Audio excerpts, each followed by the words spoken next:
एक बार एक व्यक्ति ने तय किया कि उसे इस जीवन के हर मोह माया को त्याग देना है और सन्यासी बन जाना है। वह यह सोचकर अपने एक गुरु के पास गया और कहा, मुझे एक सन्यासी जीवन जीना है।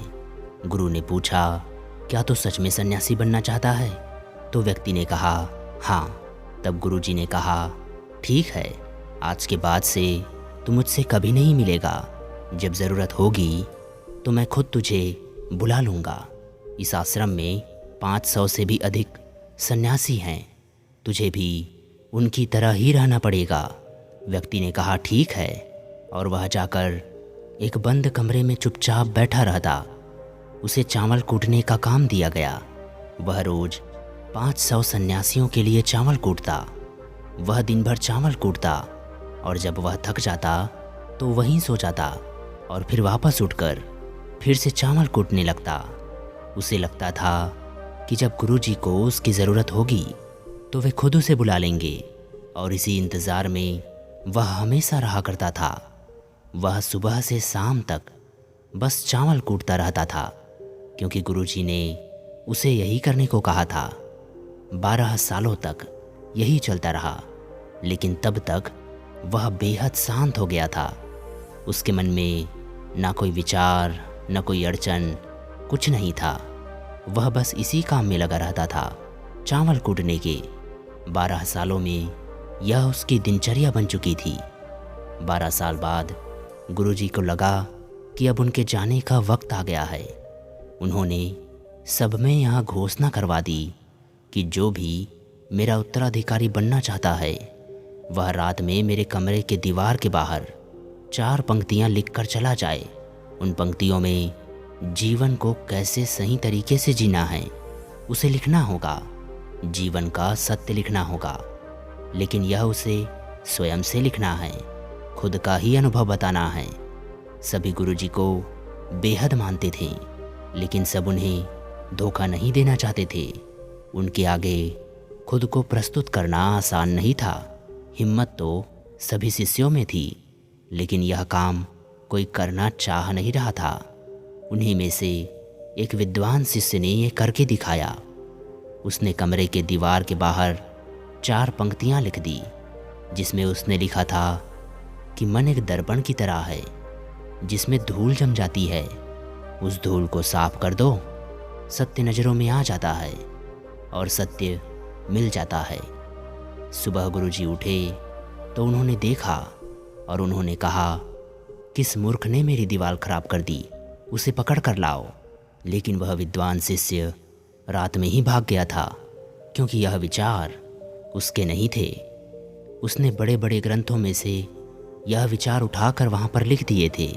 उसने जाते समय अपने मित्रों से कहा था, अगर गुरुजी को पंक्तियाँ पसंद आ गई तो मुझे बता देना, लेकिन अगर वो क्रोधित हो जाएं तो उन्हें मेरा पता मत बताना। सभी चिंतित हो गए, क्योंकि सभी लोग यह मानते थे कि इतने सुंदर शब्द है, मन एक दर्पण की तरह ही तो है, जिसमें शब्दों विचारों की धूल जम जाती है। वहीं उसे साफ कर दें तो सत्य का प्रतिबिंब दिखाई देने लगता है। इसमें कहाँ कुछ गलत है। गुरु कुछ ज़्यादा ही सख्त हैं। देखते हैं वे इससे भी ऊंची बातें कहाँ से लाते हैं। पूरे आश्रम में यह बात चल रही थी। उन्हीं में से 4 व्यक्ति एक दूसरे से बात करते हुए उस चावल कूटने वाले के पास से निकले। उनकी बातें सुनकर वह हंसने लगा। वे चारों यह देखकर यह सोचने लगे और पूछा, इसमें हंसने की क्या बात है? तब वह बोला कि सही तो कह रहे हैं गुरुजी, किस नासमझ ने यहाँ लिखा है। ये सुन वे चारों भड़क गए और बोले, तुम क्या जानो इसका मतलब? इतने सालों से तुम बस चावल ही तो कूट रहे हो, तुम्हें शास्त्रों के, ग्रंथों के ज्ञान के बारे में क्या पता?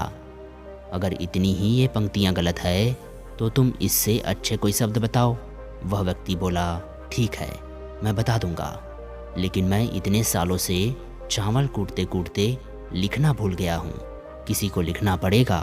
और हाँ, ये जान लो, मुझे उत्तराधिकारी बनने का कोई शौक़ नहीं है। अगर मुझे यह उपाधि मिली तो मैं कान पकड़ता हूँ और विचार नहीं बताऊँगा। तब उन चारों ने कहा, अरे तू हमें बता, हम लिखते हैं। व्यक्ति ने कहा, लिखो, कैसा दर्पण कैसी धूल, ना कोई दर्पण ना कोई धूल। जो इसे जान लेता है सत्य को प्राप्त हो जाता है। आधी रात को यह सब पढ़कर गुरुजी उस चावल कूटने वाले के पास गए और कहा, अब तू यहाँ से भाग जा, वरना ये 500 के 500 तुझे मार डालेंगे। ये मेरा चोगा ले, तू मेरा उत्तराधिकारी बनना चाहे या ना चाहे, इससे कोई फ़र्क नहीं पड़ता, मगर मैंने तुझे ही अपना उत्तराधिकारी मान लिया है। और अगर यह बात इन सबको पता चल गई तो ये बर्दाश्त नहीं कर पाएंगे कि एक चावल कूटने वाला उत्तराधिकारी कैसे बन गया, वह कैसे सत्य को प्राप्त हो गया, आत्मज्ञान को प्राप्त हो गया, और ये शास्त्र जानने वाले सर पीटते रह गए। इसलिए तू यहाँ से दूर भाग जा। ऐसे ही एक बार गौतम बुद्ध ने भी अपने एक शिष्य से कहा था कि जब तुम्हारे अंदर भी विचार आना बंद हो जाएंगे, उस दिन तुम सत्य का अनुभव कर लोगे, खुद को और ब्रह्मांड को समझ पाओगे। यही बुद्धत्व प्राप्ति का पहला कदम है।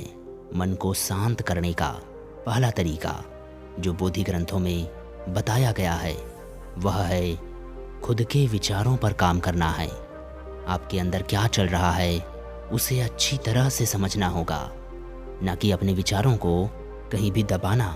ऐसा करना गलत है। मन भटकेगा, बार बार भटकेगा, लेकिन जब भी आपको ऐसा लगे आप तुरंत अपने विचारों का निरीक्षण करना शुरू कर दें। आप खुद कुछ समय बाद यह देखोगे कि आप अपने विचारों का लंबे समय तक निरीक्षण करने लगे हो। हर तरह के अच्छे बुरे विचार आपके मन में आ रहे हैं, लेकिन आप उसके साथ किसी भी तरह की छेड़खानी नहीं करते। एक समय आने पर अपने विचारों में आप आसानी से काबू कर लेंगे। आप आने वाले कल या बीते हुए कल की चिंता ना करके अपने वर्तमान में ही जियोगे। जो अभी इस समय आपके सामने है, आपको उसी पर अपना ध्यान केंद्रित करना है। दोस्तों, यह कहानी आपको कैसे लगी कमेंट में ज़रूर बताइएगा, और कहानी पसंद आई हो तो वीडियो को लाइक और चैनल सब्सक्राइब करिएगा, और इस कहानी को जितना हो सके अपने मित्रों और रिश्तेदारों तक शेयर करिए ताकि वो भी इस कहानी का लाभ उठा पाएं। चलिए मित्रों, मिलते हैं आपसे अगली कहानी में। अपना ध्यान रखें और खुश रहें। धन्यवाद।